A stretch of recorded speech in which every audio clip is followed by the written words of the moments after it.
G'day guys, welcome back to the Time Bomb channel. Watch review of the Citizen Promaster Tough BN0118-55E, and I hope all is good in your part of the world. It's been too damn long since we've had a Citizen on the channel, and yeah, sorry, but meh, I really don't like those new Tsuyuba thingies. Nah, they just ain't doing it for me, I'm afraid. This particular model of the Toughs that we're looking at today is being replaced by a new version, but in comparing the old with the new, I felt that this one was a little bit more me, and it's also you can get it a lot cheaper than the newer one as well, so budgetary constraints for the channel. These retail at around, so let me just get the focus in there. These retail around 399 UK pounds, but I suggest haggling, shopping around, because you can get them from around 300 pounds. The newer models then come in at 429. Let me just pause there and focus in a little bit because I'm struggling with the focus as always. There you go, much better. So the Toughs have been around for a while with Citizen, I think since the 90s, but do feel free to correct me. And quite simply, they offer a durable, hard knocks, three-hand field watch. Let me continue denuding while I'm rambling. It's not pretty. It certainly isn't fine lines and micro details. Let me just make sure I get all of those out of there. Let's get rid of the hang tag there as well. That's it, now we're organised. No, we're not, still got the ones on the inside, 1 second. Alright, so yeah, there was just a couple of sticky bits just in the back there that I couldn't get off, not the camera flying. So as I was saying, these aren't pretty, they're not all fine lines and micro details. It certainly, as you can see off the bat here, lacks boldness of colour, but I think it makes up for that with its audacious simplicity. It's sort of brutalist. Think fugly architecture and then add this watch to the picture. Let's take the Buzzludger, Cape May, RAF Stonygot, Fort Tilden, South Bank. Yes, you're starting to get the drift. The models of these older ones, they come in this black version, which I think is the tooliest and most subtle of all of them. And then we have this rather fine, sort of, it's not really a navy blue, more of a pale blue, which is very sporty indeed. And then this quite shiny green, which I don't think I like at all. The back catalogue to the range is a tad complex, and I think that's quite logical considering how long that they've been making them. You've got everything from steels, titaniums, GMTs, special editions, Royal Marines, Montbells for the Asian markets, etc. And I think in today's world of kiss-me-quick purchases, what the Toughs offer is a little bit of longevity and permanence. I think this is a watch to sit in your watch quiver for ages, and not just until the next new thing comes along. Let's have a quick look at the key speccage. They claim it's around 40 mils across, and you'd probably need to add another 3.5 mils for the crown. I say sort of, because the only way it really is 40 mils across is that the 2 and 8 and the 10 and 4, because of the monoblock case body, it does sort of widen it as you would expect. The dial aperture is quite reduced at 30 mils only. It's around 12 mils deep, and you do get a slight sliver of sapphire up top as well. North to south, we're looking at around 46 mils, and you can add just a fraction due to those male end links there. On lugs, we're looking at 20 mils, and then there is a slight taper down towards the bracelet, the clasp here. These older models then come with 300 meters worth of watery goodness, as you can see on the dial. And due to the titanium nature of the watch, sized up, I'm going to be looking at around 100 grams for this. The design of the watch, as I say, is around that single solid piece of metal. And I've not seen that on many other Citizen models, obviously being that this one is a front loader as opposed to access from the rear. The case back, let me just open up here so that I can show you a bit closer. The case back is that simple, smooth unbulbous or non-bulbous, which means it adds to the watch. So as I say, it's not sized yet, but I'll just throw it on wrist here so you can see. It adds to the watch being an absolute wrist hugger that is certainly not going to get in the way of dress sleeves, or alternatively push your sleeves up if you're wearing that big puffy winter coat. Absolute wrist hugger. And as I say, specs wise, size wise, my wrist is 7¼ inch. Just for reference, it's bloody ideal.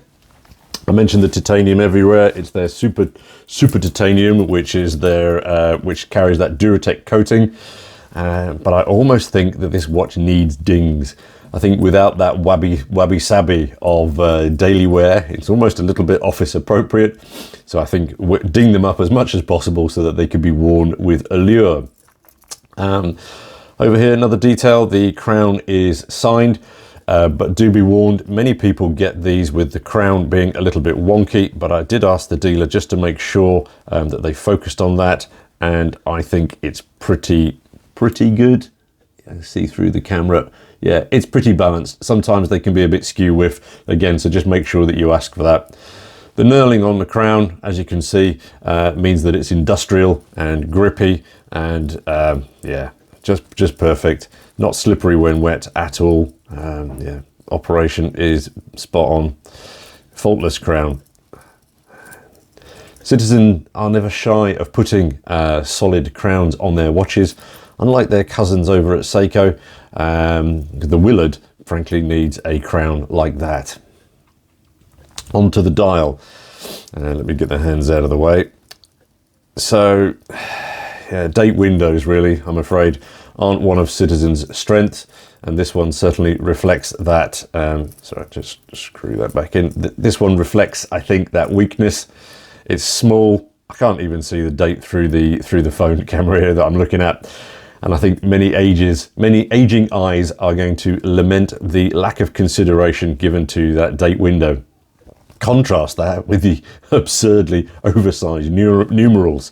I mean, yeah, they're super puffed out, but again, I like that because it's supposed to be clear and legible. It's not supposed to be dressy finesse, but I think it just the legibility and the brilliance of the digits again just highlights how poor the consideration of the date window is. You do have these are white hour markers or white lined markers.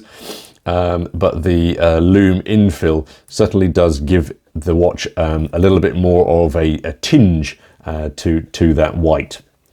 The huge lume triangle up at the 12 means you're never going to have any issues understanding if you're upside down or not in the dark. The bracelet I mentioned before, it works. It's not amazing. As you can see, they charge you nearly 400 quid and then they end up giving you blooming push pins. But it is light and durable, being that titanium. I don't really like the stripe down the center link there. It's almost a little bit as if they've copied this dressier bracelet and then just simply, muted it in titanium. And I think that Citizen also agree with me on that detail, because the newer version then goes back to a more straight-laced H style. Okay. Some people dislike the clasps on these because they are quite long. Yes, they are, but I think the clasp, to me, it works. It's well put together. It's effective, and guess what? It has that delicious extension here, which if you are in warmer climes, you will absolutely love. It's a fundamental part of the watch. And I think, yeah, I mean, I reviewed a couple of watches recently. Was it the Kronos again, where that extension was just an absolute joke? This one is perfect. Yeah, perfect. Absolutely perfect. You can also then get Kevlar straps with these, but the Citizen ones are around £70, so not cheap at all. So I think I'll be looking to put this perhaps on a dive rubber, or maybe even a Marine National style. Another reason why I think these watches are so fantastic is the Eco Drive. The quartz caliber E168 is an absolute winner. You can leave this watch in the dark for up to 6 months and it's still going to work. Just a few hours in good light and it is fully charged. It's about as low maintenance as they get for watch. Bung it on and crack on for years without ever having to think about it. Service intervals are going to reflect that.